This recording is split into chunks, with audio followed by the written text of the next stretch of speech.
ईश्वर स्मरण।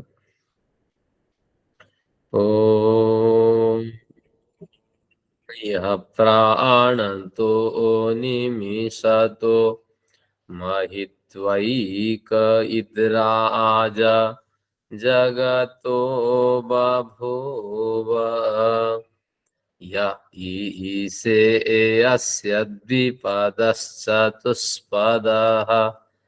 कस्मै देवाय हविषा विधेम। ओम शांति शांति शांति।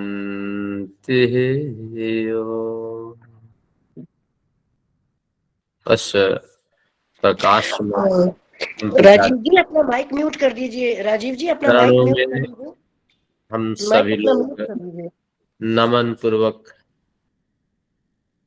अपनी जो अभिव्यक्ति है आभार परक निवेदन करते हैं।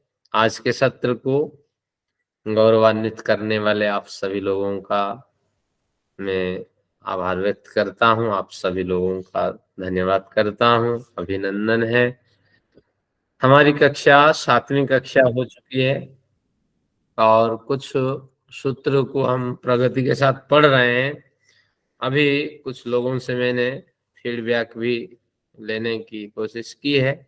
सभी ने विषय को समझ रहे हैं, इस तरह विचार दिया है, तो एक खुशी है।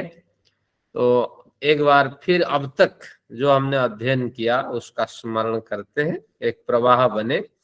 और आज महत्वपूर्ण प्रकरण है इस न्याय दर्शन के प्रकरण में से, तो सभी लोग पेन और अपने जो नोटबुक है उसके साथ तैयार रहिए। प्रथम प्रकरण में अभी बजाज साहब कह रहे थे ये निःश्रेषाधिगम, ये अधिगम शब्द क्या है? निःश्रेष तो आपने बता दिया था, तो महत्वपूर्ण उपलब्धि है, सर्वातिशय उपलब्धि है। अधिगम शब्द का अर्थ है प्राप्ति, अधिकृत हो गया है, हो गई है।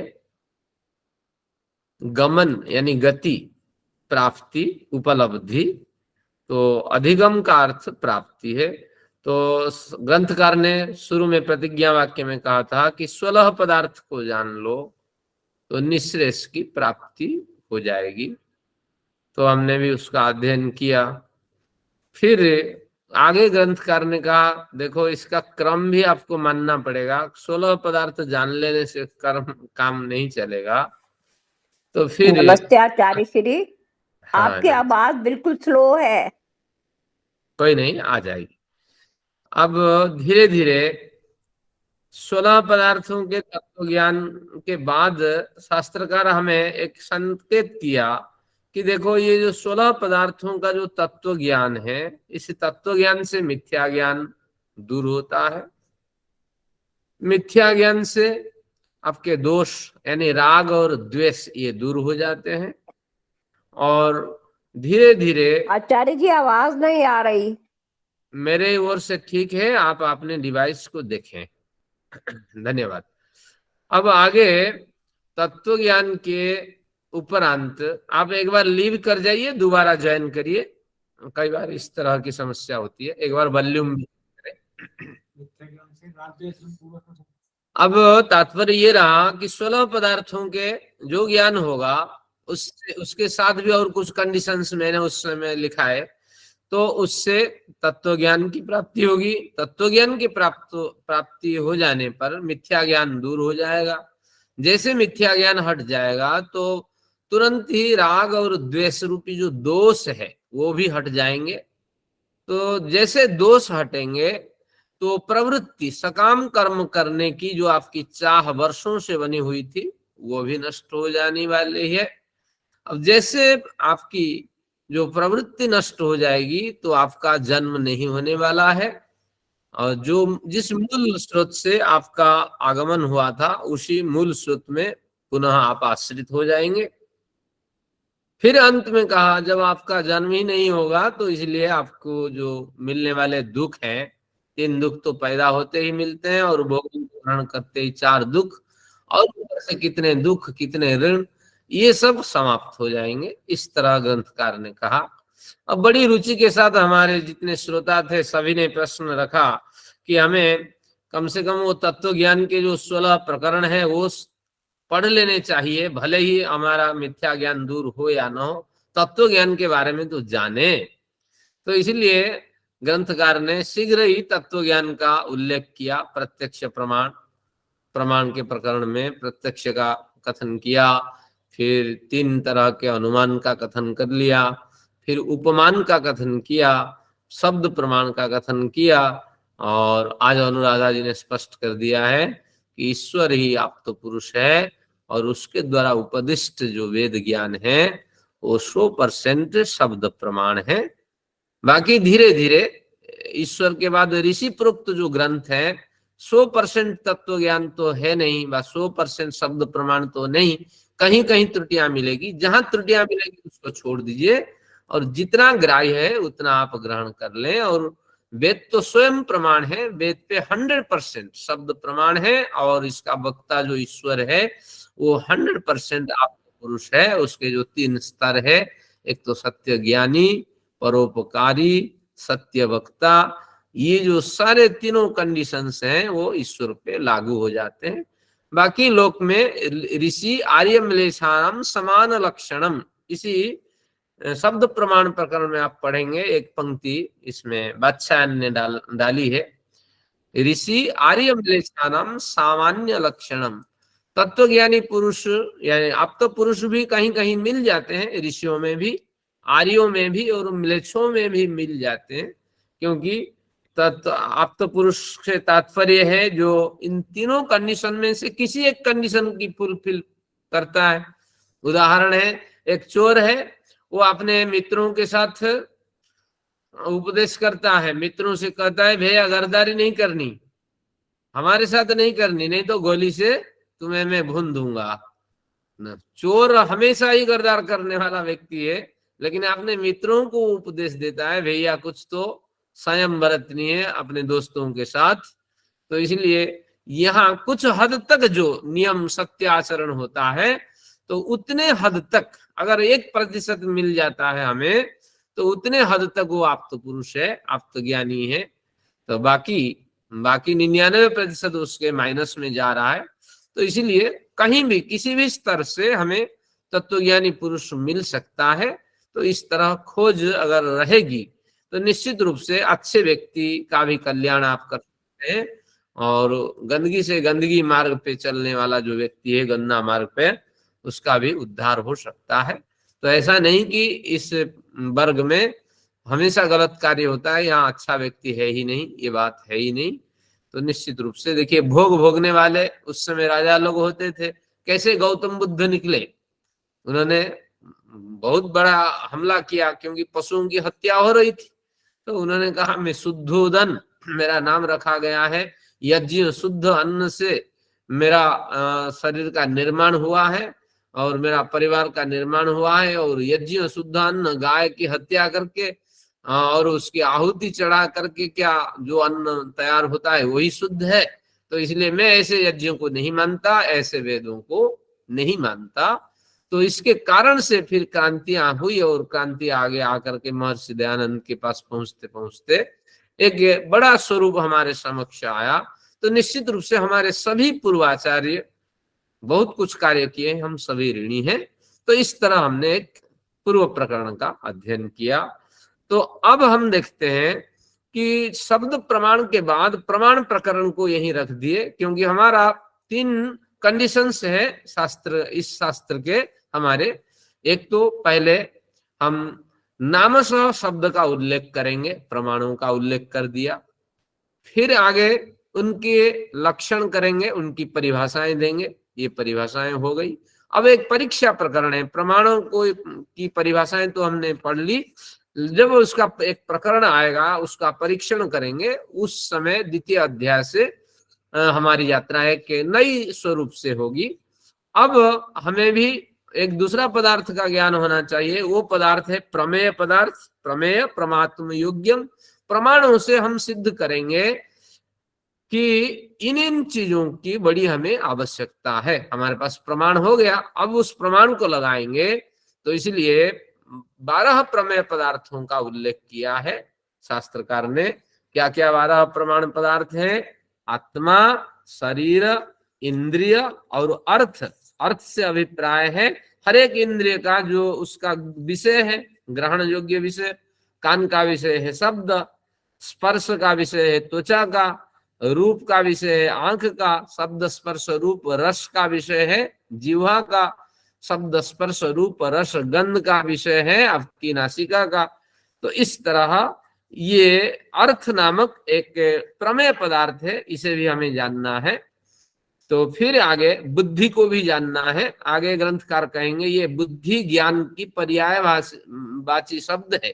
ज्ञान कह दे या बुद्धि कह दे, दोनों में अभिन्न है, अभिन्न संबंध है, यानी पर्यायवाची शब्द है, समझ लेना चाहिए। तो उस समय एक अलग अध्ययन होगा। फिर मन को समझेंगे। मन कितने होने चाहिए? जीवात्मा असंख्य है तो मन भी असंख्य होने चाहिए। एक शरीर में कितने मन हो सकते हैं? क्योंकि गाड़ी चला के हम जा रहे हैं और वहां कहीं लाल बत्ती है, वह उसको भी देखते हैं। पास में हमारे सहयात्री जा रहा है, उसको भी देखते हैं, रोड पे भी देखते हैं। और हमारे जो उसका मीटर है, वो कितने रेंज पे मीटर चल रहा है, थोड़ा हमें धीमा करना है या आगे बढ़ना है, ये भी देखते हैं। तो कैसे? 2-4 मन होगा तभी ना ये कार्य संभव होगा। और एक मन होगा तो हम फंस जाएंगे। एक मन तो एक विषय को ग्रहण करता है। तो इस तरह शास्त्रीय समीक्षाएं होगी। प्रवृत्ति, अभी हमने प्रवृत्ति सकाम कर्म का अध्ययन किया। प्रत्यभाव, प्रत्यभाव मर करके फिर पैदा होना। और किस कंडीशन में हम ही स्वयं कह पाएंगे कि भैया दोबारा हमें मनुष्य जन्म नहीं मिलने वाला है।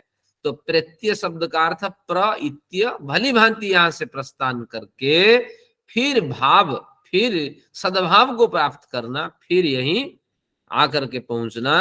तो ये प्रत्यय भाव का प्रकरण पढ़ेंगे और उस समय आप अनुमान लगा लेंगे भैया निश्चित रूप से मुझे तो आना ही है। क्योंकि एक बढ़िया उसमें उपनिषद में बात आती है, हमने सब्जी खरीदने के लिए कुछ पैसे लेके यात्रा की। अब बड़े सारे सामान हमें लाना था। अब क्या हुआ कि सामान तो खरीद नहीं पाए, लेकिन पैसे जेब से खत्म हो गए। भैया रोटी बनानी है, अगर आटा हमने नहीं खरीदी, जो सामान दिखे उसको खरीद लिए, अब दोबारा जो दुकान जाना पड़ेगा या नहीं? तो उसी तरह इस संसार में आ करके अगर जब हमने यात्रा के लिए निकली तो उस समय अगर पर्याप्त पैसे हमने नहीं लिए, एस्टिमेट नहीं लगाए, तो फिर दोबारा हमें संसार में आना पड़ेगा। अगर हमने पर्याप्त हिसाब किताब करके पैसे लिए और उन्हीं चीजों को खरीदे, सारी चीजों में नहीं फंसे, तो बस सामान हमारा हो गया, पैसे भी बच गए, तो हमें अब हफ्ते भर नहीं जाना बाजार। तो इसी तरह आपको समझना है। उपनिषद की ये पंक्ति बड़ी महत्वपूर्ण है, तो इसलिए आपको समझना पड़ेगा। फिर वो आपका प्रत्यभाव क्या है और फिर फल, इससे मिलने वाला फल सुख दुख किस तरह होता है, फिर दुख और अपवर्ग, वर्ग रहित हो जाना, नाम और रूप से रहित हो जाना, ये क्या कंडीशन है, ये 12 पदार्थों को हमें जानना है। इस तरह हमने 9वें सूत्र में इसका केवल सूत्र जो कहता है उसी का केवल हमने अध्ययन किया, नाम मात्र अध्ययन किया। अब उसके लक्षण के साथ अध्ययन करना प्रारंभ करते हैं 10वें सूत्र से। ये 3 कंडीशन से आप याद रखेंगे। नाम मात्र कथन होगा, लक्षण पूर्वक कथन होगा, फिर परीक्षण होगा। आइए अब जो लक्षण पूर्वक कथन होगा उसमें भाष्यकार कुछ बताएंगे। और मैं तो अभी तक भाष्य का अध्ययन करना नहीं चाहता था, लेकिन यहां से भाष्य का अध्ययन करेंगे। किसमें? ये 10वें सूत्र से, और यही प्रमेय प्रकरण तक भाष्य का अध्ययन करेंगे। और आप थोड़ी एकाग्रता के साथ इसको सुनिएगा। अब आते हैं 10वें नंबर। आचार्य जी, आपने पिछली बार जब कक्षा में बताया था तो एक दोष भी बताया था, अभी आपने जो गिनाए हैं ये तो 11 हुए। एक बार फिर आप गिना लेते हैं। देखिए विषय नया है आपके लिए। आत्मा 1 नंबर प्रमेय पदार्थ है, शरीर 2 नंबर का है, इंद्रिय 3 नंबर का है, अर्थ यानी विषय 4 नंबर का है, बुद्धि 5 नंबर का है, मन 6 नंबर का है, प्रवृत्ति 7 नंबर का है, दोष 8 नंबर का है, तृतीय भाव 9 है और फल 10 है, दुख 11 है, अपवर्ग 12 है। तो बढ़िया आपने पूछा। और कईयों को इस तरह, क्योंकि प्रथम बार ये थोड़ा इस तरह होता है, समस्या होती है। और ये विषय तो संस्कृत है, आपका विषय नहीं है, हमारा विषय हमें तो दिख जाता है यहाँ 12 कहाँ लिखा है। संधियों के कारण इस तरह समस्या होती है, आपकी नहीं है ये समस्या। आइए 10 नंबर पे चलते हैं। अब आप प्रश्न उठा कि भैया आत्मा तो पहला प्रमेय है, बताओ आत्मा के बारे में आप क्या जानते हो। अब हमारे ग्रंथकार कहते हैं इच्छा द्वेष प्रयत्न सुख दुख ज्ञान अन्यात्मनो लिंगम। इच्छा द्वेष प्रयत्न सुख दुख ज्ञान अन्यात्मनो लिंगम। अब हिंदी में दुख में जो विसर्ग है उसको लोगों ने उठा दिया, हटा दिया। तो ख यानी इंद्रिय, और इंद्रियों को जो दुखता है, यानी इंद्रियों के लिए जो दुख देने वाली होती है, तो ये दुख को अधिक आघात के साथ उच्चारण करके हम जताना चाहते हैं इससे बड़ी तकलीफ हो रही है, बड़ी पीड़ा होती है। तो इसलिए दुख में विसर्ग रहना जरूरी है। हिंदी में तो उठा दिया, दुख जैसा सुख भी जैसा दुख भी ऐसा। अब सुख में तो सुंदर रूप से ख यानी इंद्रियों को जो लाभ मिलता है, अब यहाँ कोई कठिनाई नहीं है, लेकिन कठिनाई तो दुख में है। अब आते हैं प्रकरण को थोड़ा देखते हैं। इसमें कहा ये 6 लक्षण बताए गए हैं। आचार्य जी, हाँ जी, सूत्र 9 की जो पॉइंट्स हमने लिए हैं उनकी डिटेल्स नहीं लेंगे, ये जो हमने सूत्र 9 में लिए हैं पॉइंट्स। हाँ बढ़िया प्रश्न है आत्मा शरीर इसका। देखिए 9 में जो हमने अध्ययन किया है ये केवल नाममात्र कथन हुआ। शैली 3 है ना, एक नाम मात्र कथन, फिर एक लक्षण के साथ कथन, परीक्षण, ये 3 शैलियां हैं। अब आप तो कहेंगे कि कुछ नहीं करनी है, इनकी डिटेल्स अभी नहीं देखनी है कि क्या है। हाँ, अब आपकी रुचि है ये भाष्यकार ने क्या लिखा है, तो इसको बैठ करके आप पढ़ लीजिएगा। इसमें कुछ विशेष नहीं मिलने वाला है, जहां विशेष है मैं उसी का अध्ययन कराता हूँ, क्योंकि भाष्यकार लिखने वाला जो होता है वो भी तो अपने विचार कुछ रखते हैं। तो इसलिए अभी इसको पढ़ेंगे तो कठिनाई होगी और थोड़ी अरुचि न हो, ये भी अध्ययन के योग्य विषय है, ऐसे नहीं है। लेकिन आप स्वयं अध्ययन यहाँ तक करें। आइए मेरे साथ। इसमें 10 नंबर सूत्र में बताया गया कि ये आत्मा के जो लिंग, लिंग यानी लक्षण करिए, लिंग शब्द का अर्थ लक्षण एरो लगा के लिखिए, संकेत भी लिखिए या गुण भी लिखिए, यहाँ गुण भी एप्रोप्रिएट होगा आज।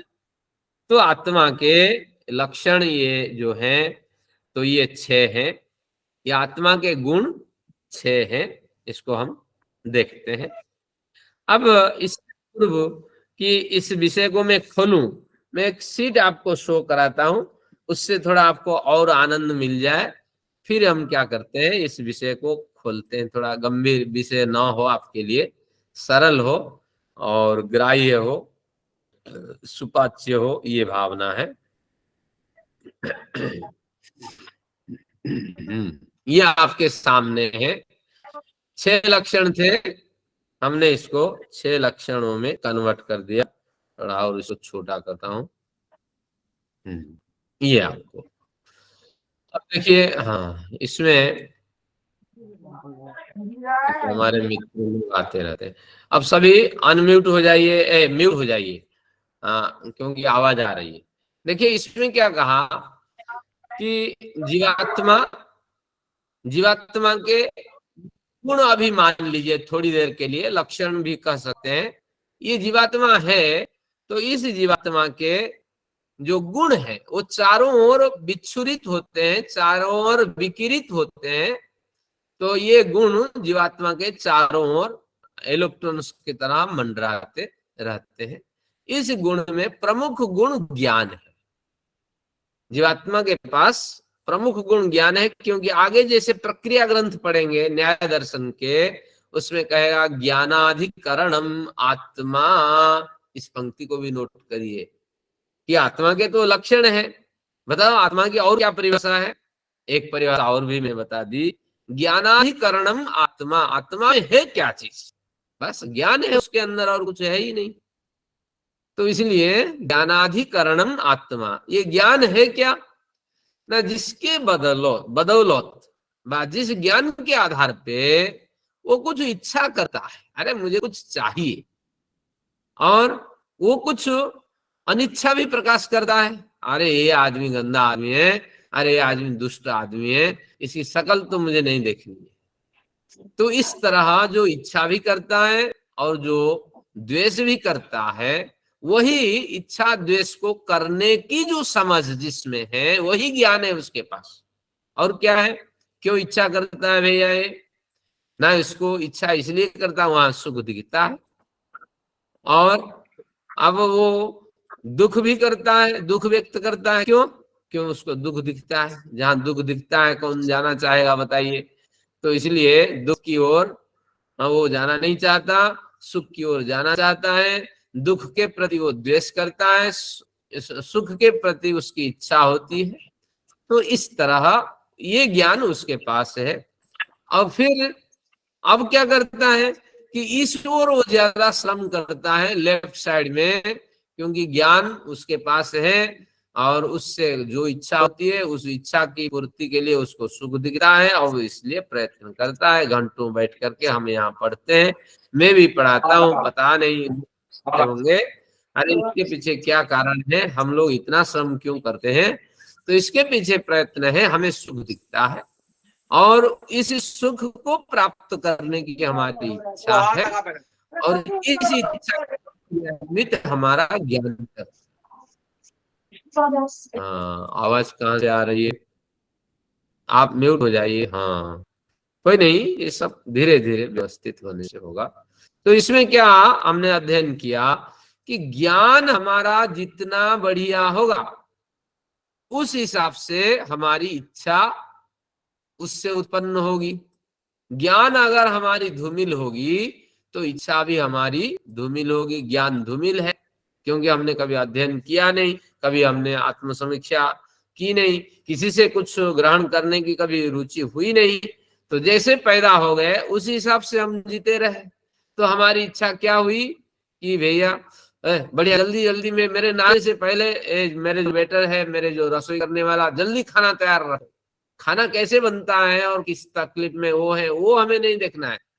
तो उस तरह या कहीं दुकानदार के यहाँ पैदा हो गए तो हमारी इच्छा क्या होगी, हमें सुख दिखता है, एक दुकान में इतना प्रॉफिट है, एक दूसरी दुकान बनाया जाए।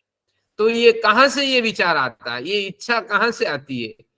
तो अब एक दुकान में 5 सेवक हैं, कोई बात नहीं, एक एस्टिमेट हमने बना दिया, एक सेवक लेता है 8,000, तो 40,000 में एक दुकान चलता है। 4 दुकान खोल लेंगे और 40 से 16 1,60,000, इसमें कितनी प्रॉफिट होगी। बस ये इच्छा हमें दिखाई पड़ेगी और उस इच्छा के पीछे हमें सुख दिखेगा। फिर अब इसके पीछे उस लोग मरे, सेवक मरे, कुछ हो परेशानी हो, ये इम्पोर्टेंट नहीं है। हमारी इच्छा के पीछे सुख दिखता है और उस सुख के लिए प्रयत्न होगा। तो मैंने फिर 5 लाख कहीं से उधार लिया और फिर 5 दुकान खोल दिया, 1 साल में प्रॉफिट हो गई, फिर मैंने उसको वहां चुका दिया। तो इस तरह ज्ञान जैसे होगा उस हिसाब से हमारा विकास होता है। और फिर अच्छे व्यक्ति है जो काम नहीं करते हैं, गलत कार्य को छोड़ देते हैं, फिर हम उनको टिप्पणी करते हैं क्योंकि उनको देख के हमें द्वेष होता है, भैया ये टिप्पणी तो करता रहता है हमारे विरुद्ध में, ये हमारा दुश्मन है। और उसको देखते ही दुख होता है, इसे घर नहीं जाना, हाँ इससे बात नहीं करना, या ये अगर रोड़ा डालता है तो इसको हटा देना, ये अगर शिकायत करता है तो कुछ करना। तो तात्पर्य ये हुआ कि अच्छे व्यक्ति को भी हम गलत रास्ते की ओर जाते हुए दिखाते हैं और उसके गलत आचरण करते हैं उसके साथ। ये ज्ञान हमारा अप्रौढ़ होने के कारण, तो ये ज्ञान में परिवर्तन होने के लिए हमारा तो ग्रंथ कह ही रहा है कि प्रमाण प्रमेय आदि के द्वारा तत्व ज्ञान प्राप्त कर लो, उससे निःश्रेयस की प्राप्ति हो जाएगी। यानी न्याय दर्शन का मूल है कि आपका ज्ञान परिशुद्ध हो जाए, और परिशुद्ध ज्ञान हो जाने से जीवात्मा परिशुद्ध ज्ञानवान अपनी सारी संभावनाओं से युक्त हो जाएगा। तो इस जीवात्मा की जो इच्छा होगी कल्याणकारी होगी, और उसमें जो सुख दिखाई पड़ेगा वो भी कल्याणकारक होगा, और जो भी प्रयत्न होगा वो हमें सफलता देने वाला सिद्ध होगा। तो इस तरह इस सीट को मैं आपको शेयर कर दूंगा, उससे लाभ लें। अब आते हैं प्रकरण पर, हमें क्या अध्ययन करने के लिए यहाँ ग्रंथकार करते हैं। अब सूत्र को ध्यान देखिए, ध्यान से। इच्छा द्वेष प्रयत्न सुख दुख ज्ञानानि आत्मनो लिंगम। तो आत्मा के ये कुछ लिंग होते हैं, कुछ लक्षण होते हैं, कुछ गुण होते हैं, जिसके माध्यम से आत्मा विद्यमान शरीर में है। तो इस तरह उसका अनुमान से ज्ञान होता है।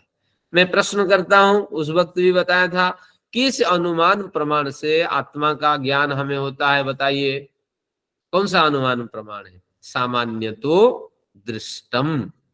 सामान्य तो दृष्टम अनुमान प्रमाण से, एक अनुमान के विशेष नियम के आधार पे ईश्वर का ज्ञान होता है। पदार्थों को देखते हैं, लेकिन वो कार्य पदार्थ हो या कारण पदार्थ हो, उस पदार्थ के कार्य कारण की ओर हमारा ध्यान नहीं जाता, बल्कि उसके कर्ता की ओर ध्यान हमारा खींचता है।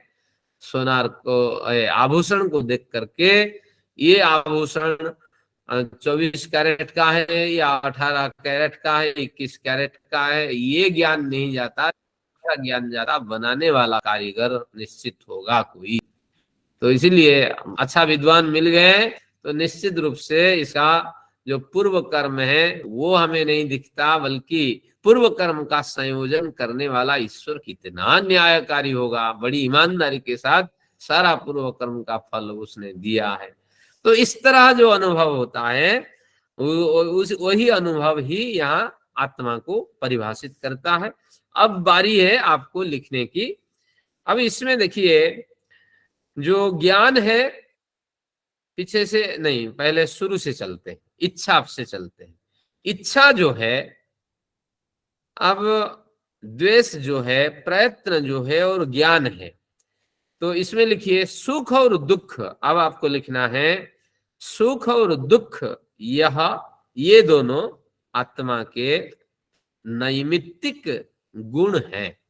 सुख और दुख ये दोनों आत्मा के नैमित्तिक गुण हैं। अब आगे क्लियर करेंगे नैमित्तिक क्या, स्वाभाविक क्या है। बाकी बचे जो 4 गुण हैं वे आत्मा के स्वाभाविक गुण हैं। तो इस तरह 2 वर्गों में इन गुणों को हमने विभाजन कर दिया गुणों का। तो 4 हो गए स्वाभाविक और 2 हुए इसके नैमित्तिक। अब इसको थोड़ा स्वाभाविक को खोलते हैं। स्वाभाविक का मतलब है, स्वाभाविक गुण लिख करके एक हेडिंग आगे लिखिए, क्योंकि आगे आपको ही स्वाध्याय में काम आएगा। जो गुण सदा से हो, कभी हटे नहीं, वह स्वाभाविक है। जो गुण सदा से हो व है, कभी हटे नहीं, उसका नाम स्वाभाविक है। अब नीचे फिर लिखते हैं नैमित्तिक गुण।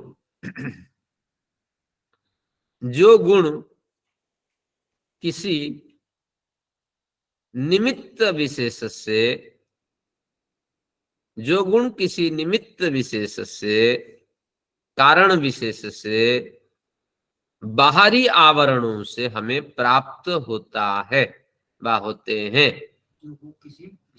निमित्त विशेष से, कारण विशेष से, बाहरी आवरणों से हमें प्राप्त होते हैं, वे नैमित्तिक गुण कहलाते हैं। निमित्ते सुभवम नैमित्तिकम। जो निमित्त से हमें मिल जाए वो नैमित्तिक गुण है। अब पहले नैमित्तिक समझते हैं। नैमित्तिक गुण, आप जब पैदा हुए थे उस समय आपको ईश्वर के बारे में कोई ज्ञान था क्या? नहीं था।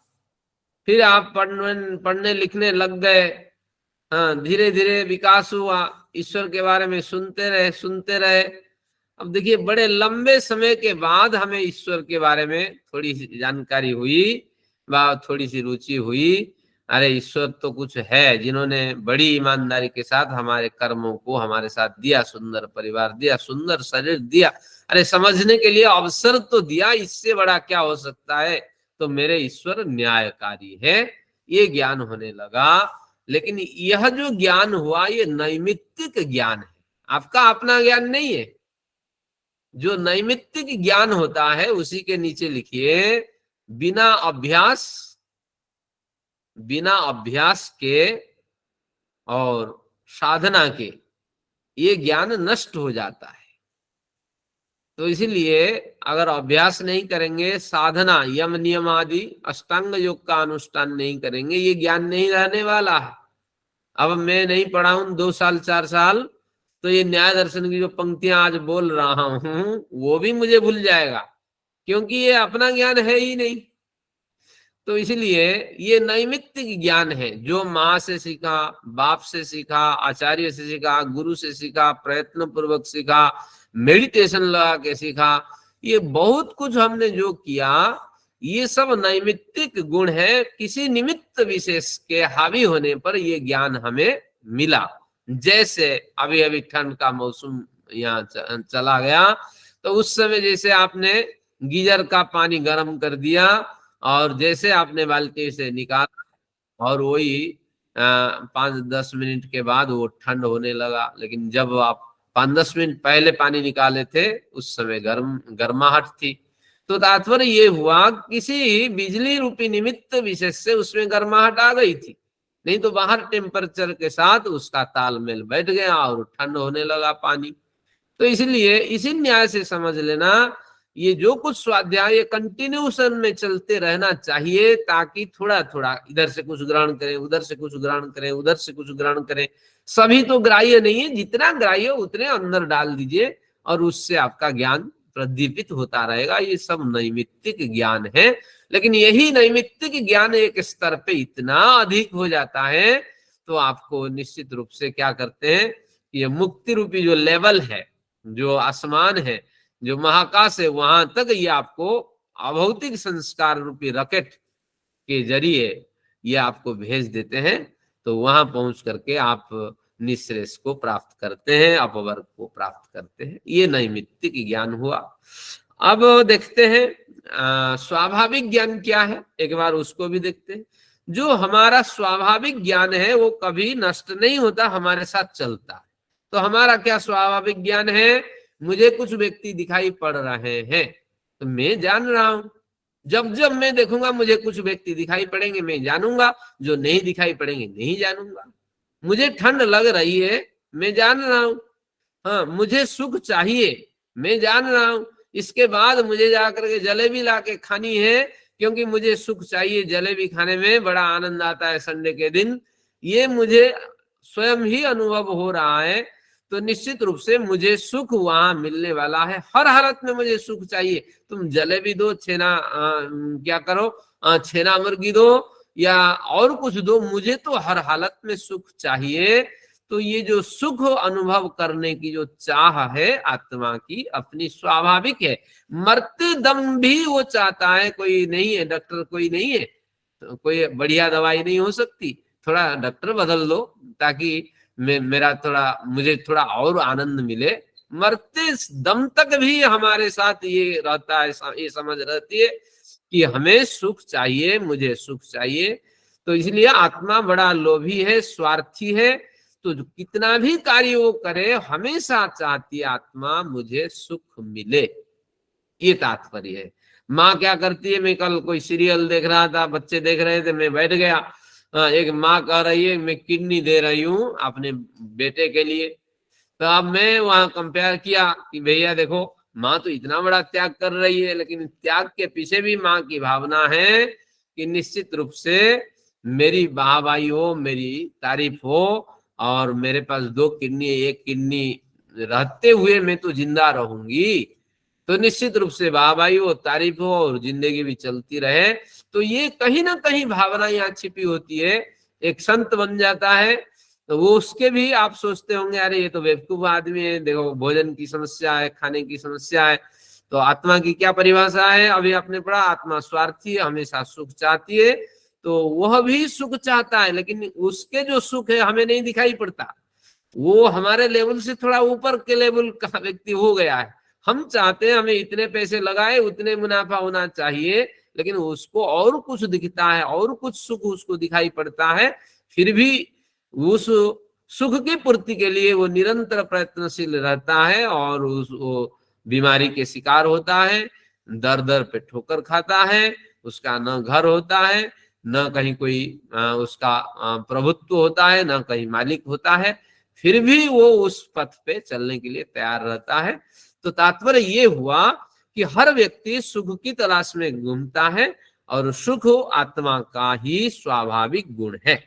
अब इतना समझ लेने के बाद अब पंक्तियां लग जाएगी। आप देखिए, इच्छा, अब जो स्वाभाविक इच्छा के आत्मा का स्वाभाविक गुण है, ये तो यहाँ पुष्ट हो गया है। लेकिन इच्छा स्वाभाविक गुण होने के बाद भी इच्छा नैमित्तिक गुण भी होता है। इच्छा के अंदर एक नैमित्तिक गुण भी है। आत्मा के इच्छा स्वाभाविक गुण भी है और नैमित्तिक गुण भी है। अब इसको देखते हैं हम परिभाषित करके। स्वाभाविक गुण तो ठीक है, उसको सुख चाहिए, लेकिन अब आत्मा की इच्छा हो रही है कि मुझे क्या करनी है, जलेबी खानी है, चलो आज दूध जलेबी खाया जाए संडे। अब जलेबी खानी है, ये इच्छा हुई है। अब क्या है, ये इच्छा स्वाभाविक नैमित्तिक में क्या है, जो इच्छा हमेशा बनी रहे वह स्वाभाविक है। लेकिन आज तो संडे हमने जलेबी खाई, अगले संडे में हमें भी जलेबी खानी थी, लेकिन जब गया वो जो बुढ़वा आदमी था वो कहीं भाग गया है दुकान बंद करके। अब आसपास में कोई जलेबी बनाता ही नहीं है, और जो बनाता है वो पसंद ही नहीं है। अब हमारी इच्छा वहां मारी गई या नहीं बताइए? जो इच्छा मारी गई तो बस फिर अगले हफ्ते की प्रतीक्षा हमने की है। अगले हफ्ते पता लगा कि उसका पैर फ्रैक्चर हो गया, अब वो दुकान नहीं खुल सकता, अब 6 माह तक दुकान बंद है। अब 6 माह के बाद वो इच्छा मारी गई और कुछ खाने की इच्छा होने लगी। बजाज साहब ने कहा और कुछ खाया जाए, अरे ढोकला खाया जाए, कब तक आप जलेबी खाओगे? अब ढोकले में वहां रस होने लगा। अब देखिए, जलेबी खाने की इच्छा ये हमारी स्वाभाविक नहीं थी, ये नैमित्तिक थी। किसी मित्र ने खिला दिया था, हमें अच्छा लगा था, लेकिन किसी मित्र ने कहा भाई ढोकला खा करके काम चलाओ, वहां भी आनंद आने लगा है। तो इसी तरह ये हमारी जो इच्छा है नैमित्तिक भी है और स्वाभाविक भी है, ये आपको समझना पड़ेगा। लेकिन इच्छा तत्वतः स्वाभाविक है आत्मा की, लेकिन नैमित्तिक भी इसका एक स्वरूप है। आइए द्वेष देखते हैं। द्वेष भी स्वाभाविक है, हमने अभी अध्ययन किया। अब स्वाभाविक द्वेष का मतलब है कि मुझे मेरे जो स्वार्थ है उस पे जो आघात करेगा वो मेरा दुश्मन है, वो शत्रु है, मैं उसको देखना नहीं चाहूंगा। तो इसमें योग दर्शन में पढ़ेंगे, वो 3 बातें बताता है राग द्वेष के प्रकरण में। एक तो उसको देखते ही ईर्ष्या हो जाना, गुस्सा से भर जाना। दूसरा, उसके परिवार के साथ अहित करना। तीसरा, उसकी हत्या कर डालना, हिंसा करना, परिवार के साथ बेइज्जती करना, और साथ में तीसरे उसको देखने की चाह न रखना। तो इस तरह ये भावनाएं उत्पन्न होती हैं द्वेष से। तो ये स्वाभाविक है, जो मेरे स्वार्थ पे आघात करेगा। और ये मेरा स्वार्थ क्या है ये तो ज्ञान तय करेगा, मेरे पास कैसा ज्ञान है, तो वही मेरा स्वार्थ होगा। तो निश्चित रूप से ये आपको सोचना पड़ेगा। तो एक छोटा सा उदाहरण भी दिया जा सकता है।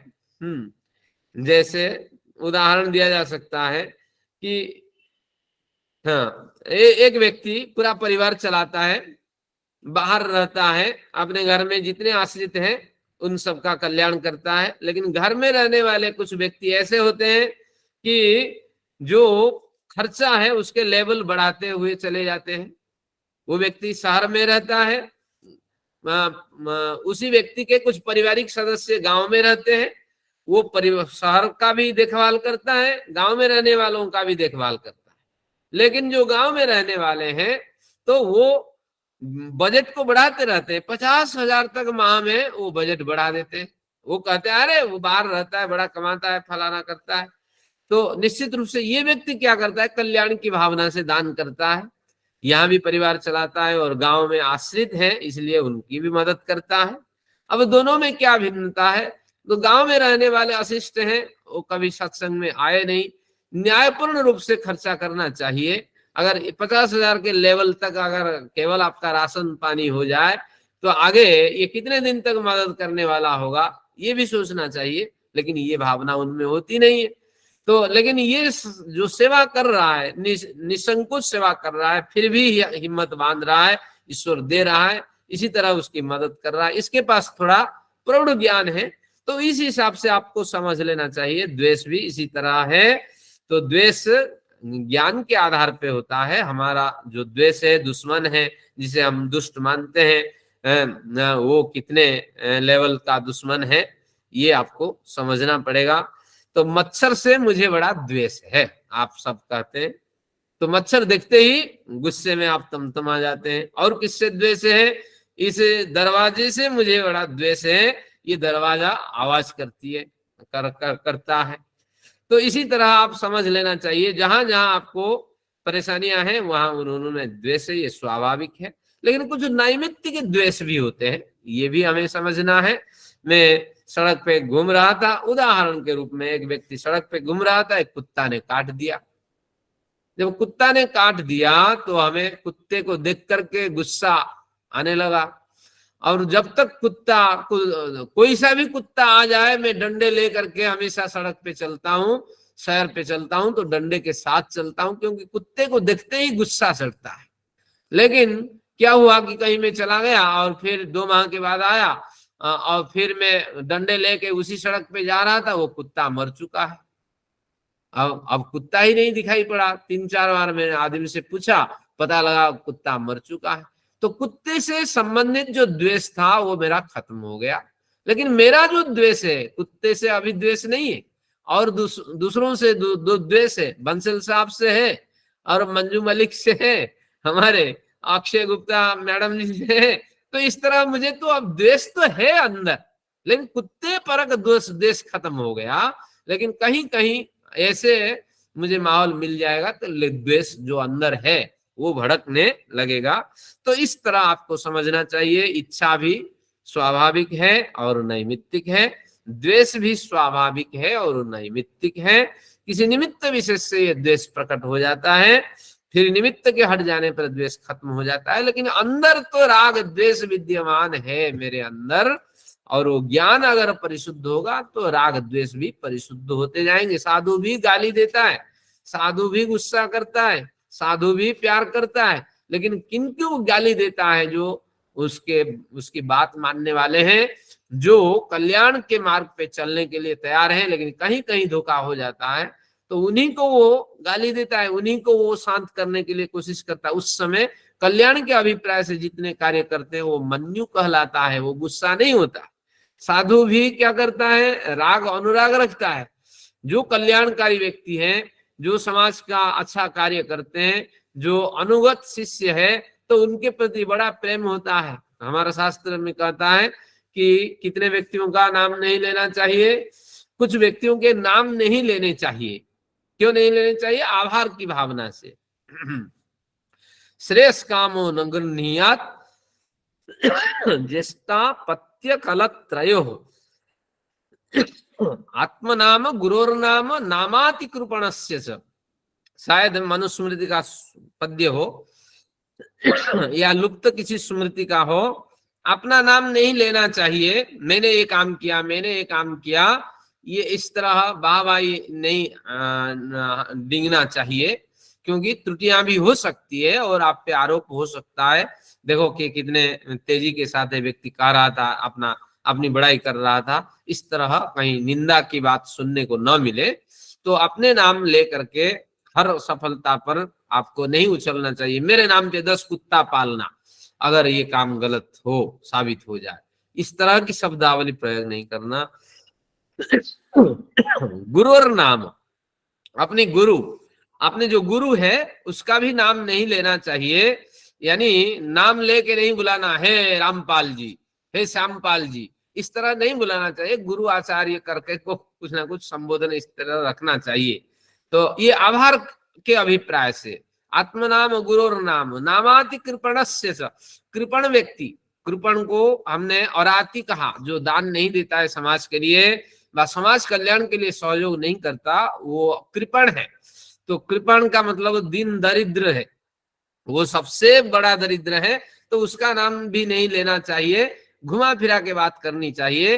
तो इस तरह, ताकि समाज में उसको अप्रतिष्ठा न मिले, इस तरह कृपण का भी सम्मान हो, लेकिन कृपण का नाम न ले, लोगों में गलत भावना न उसके प्रति उभरे। श्रेयस कामो नगर नियात, अच्छा कार्य करने वाले व्यक्ति का भी नाम नहीं लेना चाहिए, फलाने व्यक्ति ने किया है, क्योंकि जो अच्छा हम लोग पढ़ाते हैं ना विश्वविद्यालय विद्यालय में, जो अच्छा जो चेला होता है, जो अच्छा विद्यार्थी होता है, उसका नाम नहीं लेते हैं, कोई एक उपनाम रख देते हैं। जैसे शंकर ने नाम रखा, उसका जो प्रिय शिष्य था पद्मपाद, क्या बढ़िया नाम है, उसका नाम था और कुछ, लेकिन पद्मपाद रखा, यानी वो नदी के उस किनारे चला गया था, शंकर को कुछ काम उससे करना था, तो जैसे आवाज लगाया वो छलांग लगा करके नदी के इस पार आने के लिए कोशिश की, भयंकर बहाव के साथ नदी बह रही थी, लेकिन वो परवाह नहीं उसने की। तो इस तरह शिष्य का नाम उन्होंने पद्मपाद रखा था। तो इस तरह अच्छे जो आश्रित लोग हैं, हम भी अपने बच्चों के नाम भी कुछ सुटू मुटू गुटू करके रखते हैं, इससे बढ़िया ईश्वर का नाम रखें और बढ़िया होगा। इस तरह ज्येष्ठ अपत्य कलत्रयो हो, जो बड़े बेटे हैं और जो कलत्र यानी जो अपनी पत्नी है, पति है, तो इस तरह नाम लेके संबोधन नहीं करना। पंजाबी कल्चर में तो बड़ा नाम चलता है, अरे श्याम जी क्या आज भोजन खाना है बताओ। तो इस तरह एक आभार की भावना से, ऐसा थोड़ी है कि महिला नाम लेके बुलाए और पति न सुने, बात ये नहीं है, लेकिन कुछ इस तरह का आवरण रखा गया था। लेकिन धीरे धीरे ये जो हम चाहते हैं ना, विकास हो गया है देश, तो इस भावना से जो ग्रसित है वो निश्चित रूप से कहीं ना कहीं त्रुटि कर ही रहे हैं। जो आभार की भावना है, महिला उसके घर में आई है, उसके प्रति थोड़ी सी आभार की भावना नहीं रखेगी, श्याम जी, राम जी, केशव जी, इस तरह के आवाज के साथ, कितने उम्र से भी पति बड़ा होता है, ये भी तो थोड़ा ध्यान रखना चाहिए। लेकिन ये होता नहीं है, पुरुष भी तो नाम लेके बुलाता है। तो ये सब ज्ञान का अध्ययन होना चाहिए, न्याय आदि दर्शन पढ़ेंगे तभी कुछ जानकारियां होगी। तो आइए अब प्रकरण को थोड़ा खींचते हैं। अब देखते हैं, इच्छा भी 2 प्रकार के की है, इच्छा 2 प्रकार की और द्वेष भी 2 प्रकार की हो गई। अब देखते हैं प्रयत्न भी 2 प्रकार की है, कि जिस वस्तु के प्रति हमारी इच्छा है उसको प्राप्त करने के लिए हमने जो प्रयास किया, प्रयत्न यानी प्रयास, वो प्रयास भी एक स्वाभाविक है, एक नैमित्तिक है। मुझे मच्छर न काटे, ये क्या कहेंगे, सर्वाइकल मैकेनिज्म शरीर में ऐसी है, अपने आप हाथ चला जाता है, मच्छर भाग जाता है, ये एक स्वाभाविक प्रक्रिया है। अगर आप सो जाते हैं, मच्छर काटता है, आपके पैर हिलता रहता है, आप ध्यान दीजिएगा, कभी बच्चे सोते हैं और जब मच्छर काटते हैं, ये स्वाभाविक उसकी उसका एक गुण है। तो इसलिए ये तो स्वाभाविक है, जो जहां सुख दिखाई पड़े उसके लिए प्रयत्न वो करता ही है। लेकिन कुछ नैमित्तिक प्रयत्न भी होते हैं। कुत्ता काटेगा तो डंडे लेके हमें जाना पड़ता है। अगर हमें कहीं से सामान लाना है तो पहले कैसे लाना है, कढ़ी बनानी है, दही के लिए जाना है तो टिफिन लेके जाना पड़ता है, क्योंकि कढ़ी में हमारा राग है, अनुराग है, अनुरक्ति है। तो इसके लिए प्रयत्न हम साथ में लेके चलते हैं। तो ये आपको ध्यान रखना है, प्रयत्न इस तरह। सुख और दुख ये दोनों क्यों निमित्त नहीं है, ये स्वाभाविक नहीं है आत्मा के, यहाँ एक बड़ा प्रश्न है। सुख को अगर स्वाभाविक मानेंगे तो इसमें समस्या ये होगी, आत्मा हमेशा ही सुखी बनी रहेगी, कभी दुखी होगी ही नहीं, क्योंकि स्वाभाविक गुण उसका सुख अगर मान लेंगे तो हमेशा ही सुखी होनी चाहिए। अगर दुख मान ले स्वाभाविक, हमेशा ही आत्मा दुखी बनी रहेगी, कभी सुखी होगी ही नहीं। तो फिर ये किसके गुण है? सुख दुख तो आत्मा अनुभव तो करता ही है। तो इच्छा द्वेष से आप इसको पुष्ट करते हैं, लेकिन ये सुख दुख कहाँ किसके गुण होने चाहिए? आप हम पढ़ रखे हैं दर्शन शास्त्र में, सांख्य में पढ़ रखे हैं, 3 गुण होते हैं प्रकृति के, सत्व रज तम। अब यहाँ लिखना है सत्व से सुख गुण की प्राप्ति होती है, रजः से दुख गुण की प्राप्ति होती है, तमः से मोह गुण की प्राप्ति होती है। तो सुख दुख मोह स्वभावा, इस तरह ये 3 गुण तीनों से मिलते हैं।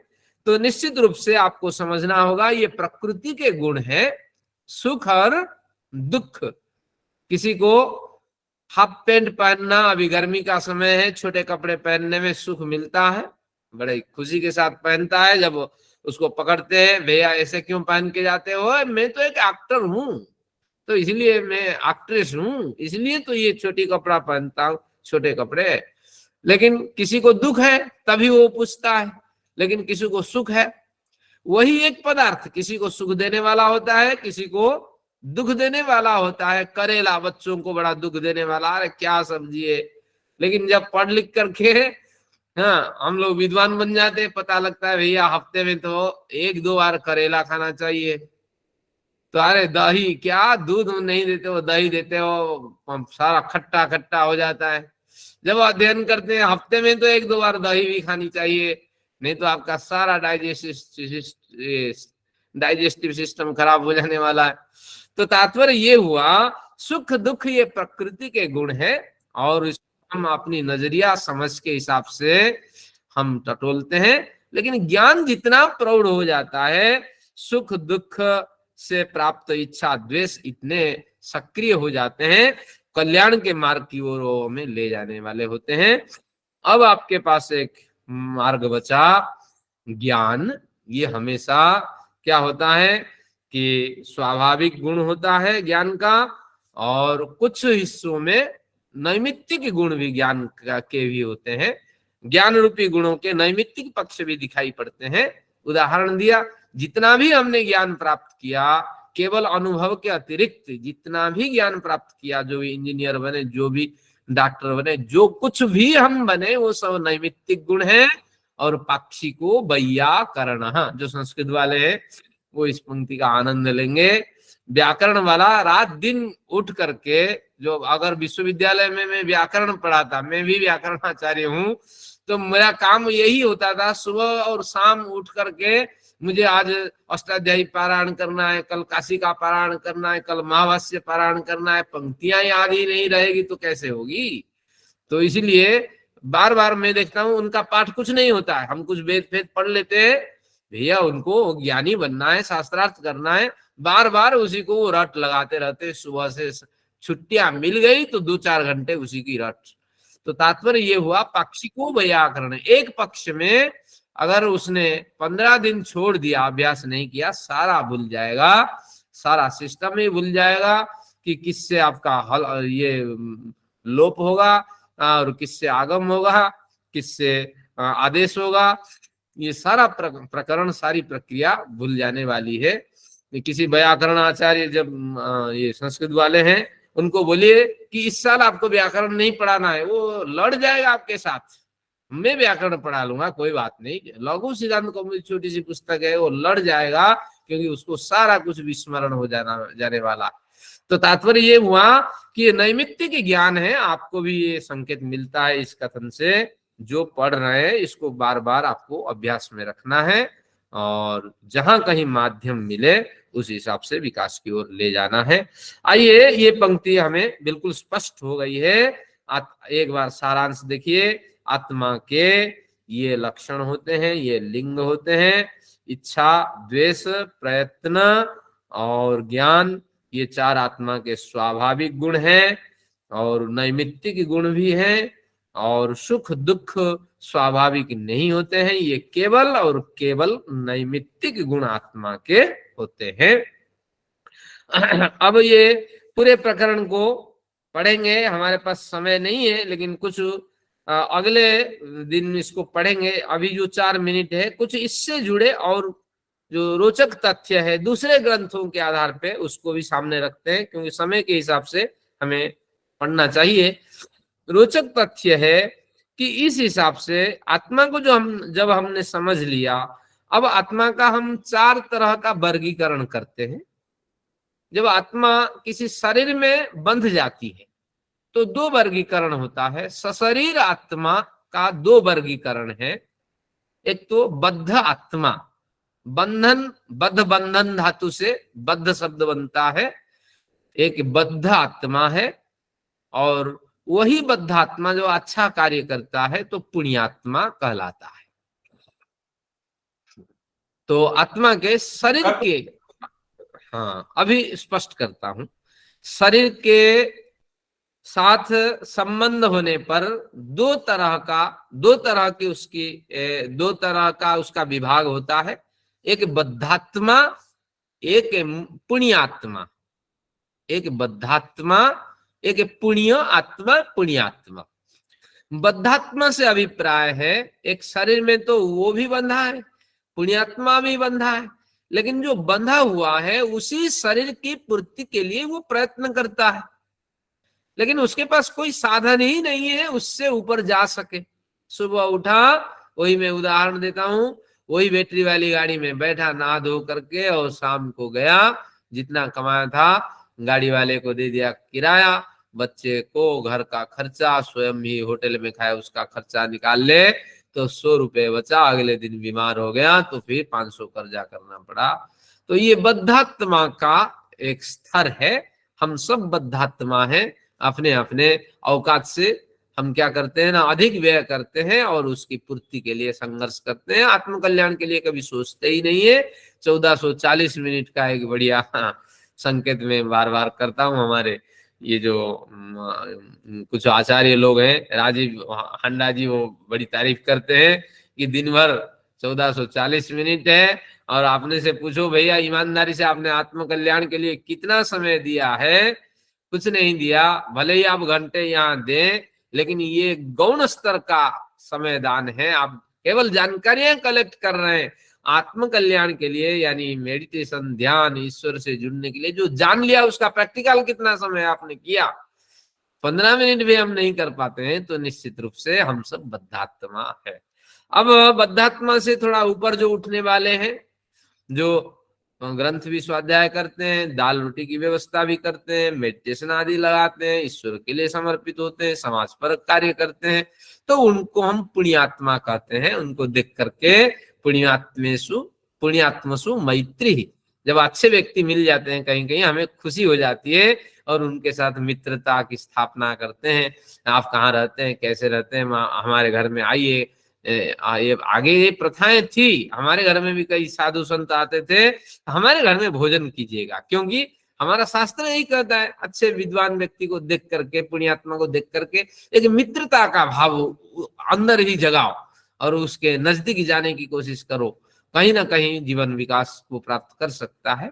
तो इस तरह ये शरीर में रहने पर आत्मा ये 2 विभाग को प्राप्त करता है। जब शरीर रहित आत्मा हो जाती है उस समय उसकी भी 2 कैटेगरी बनती है।